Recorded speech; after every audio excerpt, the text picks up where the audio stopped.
पहले यदि यज्ञम कुर्यात, ये चार अवस्था होती है जीवन की भारतीय शास्त्र के अनुसार। ब्रह्मचर्य, गृहस्थ, वानप्रस्थ, संन्यास। जो एक आश्रम है ब्रह्मचर्य आश्रम, वो लड़की अपने पिता के घर व्यतीत कर लेती है, लेकिन बाकी के जो 3 आश्रम हैं उसको वो पति के घर बिताने पड़ते हैं, व्यतीत करने पड़ते हैं। तो लड़की कहती है कि मेरा पहला वचन ये है कि यदि आप कोई यज्ञ करते हैं तो उसमें मेरी सलाह होनी चाहिए। धर्म से काम शुरू होता है, धर्म अर्थ काम मोक्ष, ये सीढ़ी है हमारी गति की। पहले धर्म होना चाहिए, धर्म से अर्थ होगा धन, और अर्थ से काम होगा, और काम से मोक्ष होगा। तो ये क्रम है जीवन का। तो लड़की कहती है कि यदि यज्ञम कुर्यात, और धर्म का मूल आधार क्या है? यज्ञ। तो यदि आप कोई यज्ञ करते हैं तो उसमें मेरी सलाह होनी चाहिए, तो जिससे हमारा गृहस्थ जीवन धर्ममय बना रहे। यदि दानम कुर्यात, यदि आप दान करते हैं तो उसमें भी मेरी सलाह होनी चाहिए। और अवस्था त्रय मम पालनम कुर्यात, 3 अवस्था जो बाकी रहेगी मेरी, उनमें आपको मेरी पालना करनी होगी, मेरा रक्षा करनी होगी, सुरक्षा करनी होगी। हर सुख दुख में आपने मुझे संभालना होगा। पशु गो आदि पशु क्रय विक्रयसु मम सम्मति गृह्णात। आजकल तो पशु रखते नहीं हम, लेकिन पहले तो गाय और भैंस, ये पशु पालन ही और कृषि कार्य ही मुख्य होता था। इसलिए वह आदि पशु खरीदने बेचने में भी मेरी सम्मति होनी चाहिए। धनादि गोपने मम सम्मति गृह्णात। धन आदि जब आप कमा के लाते हैं तो उसका भी जब घर में रखते हैं तो उसका मुझे पता होना चाहिए।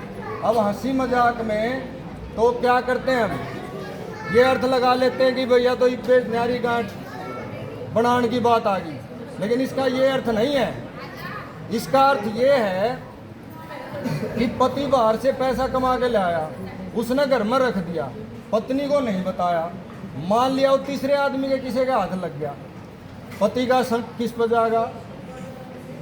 पत्नी, क्योंकि घर में तो आए हैं, फिर तो उस पर शक जाएगा। और यदि हम सीधा उससे न सौंप दें तो फिर जिम्मेवारी उसकी, संभाल भी उसकी, जवाबदेही भी उसकी।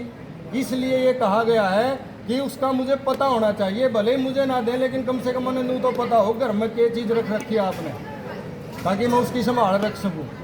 तो धनादि गोपने मम सम्मति गृह्णात, धन आदि रखने में मेरी सलाह होनी चाहिए। और सखीसु मम मंद हास्यम कटु वाक्यम न वदेत। यदि मैं सखियों के बीच में बैठी हूँ तो वहाँ पर आपको यदि महसूस होता है मैंने गलत कर दिया सखियों के बीच में जा करके, तो वहाँ पर आप मेरा अपमान न करें, क्योंकि समूह में किया गया अपमान कोई भी सहन नहीं करता। जो भी समझाना बुझाना है वो घर पर आने के बाद आप मुझे बता सकते हैं, और हर प्रकार से आप कि मैं हिफाजत करूंगी, आपके घर को चलाऊंगी, आपके वंश को बढ़ाऊंगी। आप जिस तरह से कहोगे उस तरह से रहूंगी, लेकिन मेरा अपना मान सम्मान स्वाभिमान भी है, उसकी रक्षा करने की आपकी जिम्मेवारी है। तो इस प्रकार की ये बातें हैं जो गृहस्थ चलाने के लिए आधारभूत हैं, और इसलिए हम सभी को इनका कोई गलत अर्थ न लगा करके इनका गृहस्थी में प्यार प्रेम बनाए रखने के लिए अच्छी तरह से पालन करना चाहिए। दूसरा, अब वर कहता है कि आपके वचन मैंने सुन लिए और स्वीकार हैं, मेरी भी कुछ मर्यादाएं हैं, मेरे भी कुछ वचन हैं। लड़के के वर के वचन क्या हैं? आदौ धर्म धरा कुटुंब सुखदाम इष्टा प्रिया भाषिणी। स्त्री के क्या क्या गुण होने चाहिए घर में? आदौ धर्म धरा, जैसे लड़की ने कहा था धर्म के लेकर के पहले, इसी तरह लड़का कहता है कि सबसे पहले तू भी धर्म की धुरी को धारण करने वाली बन, क्योंकि पत्नी का जो धर्म है गृहस्थी को चलाने के लिए उसका सबसे बड़ा रोल है। पति तो बाहर से पैसा कमा के ला सकता है, आदमी पतो नुका कसियां तो नहीं डवे और लुगाई डा दे सुई तय। तो इसलिए आदौ धर्म धरा, तो सबसे पहले धर्म की धुरी को धारण करे, कुटुंब सुखदा, परिवार को सुख देने वाली बने, इष्टा प्रिया भाषिणी, और मीठे वचन बोलने वाली हो। ये नहीं कि कोई भी आवे, सारे आए गए ने भी और कुणबे ने भी हर टाइम खाऊं पाड़ू रहे, ये बात नहीं होनी चाहिए। आपकी वाणी में मधुरता होनी चाहिए। हरियाणा की एक कहावत है, आ बैठ और उक्का पानी, चारों चीज मोल नहीं लेनी।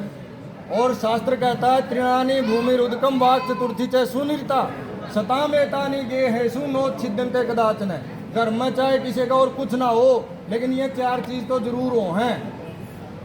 के त्रिणानी भूमि रुदकम, त्रिणानी का मतलब घास फूस का पहले दाब के आसन हुआ करते, उस पर बैठा करते कुशा के आसन पर, तो वो आसन। भूमि उदकम, उदकम मैंने जल, बस ठंडे या जिसा भी मटके का पानी है वो गाल के प्या दे गिलास में मीठी वाणी से, ले आइए जल पीजिए बैठिए, ये तो अमृत वचन है। तो त्रिणानी भूमि रुदकम वाक चतुर्थी च सुनिता, और कोमल वाणी सताम एतानी गे है सुनोच्छिद्यन्ते कदाचन। ये सज्जनों के घर से कभी नष्ट नहीं होती, ये तो सबके घर में है। संत समागम, हरि कथा और तुलसी दुर्लभ दो, शुद्धधारा और लक्ष्मी घर पापी कभी हो। इसलिए भगवान की दया से आपको जो है इस प्रकार परिवार का मीठे वचनों से सामंजस्य स्थापित करना है, पालन पोषण करना है, रक्षण सुरक्षण करना है। आदौ धर्म धरा, कुटुंब सुखदा, इष्टा प्रिया भाषिणी, लक्ष्मी प्रिया, हर्षदात्री,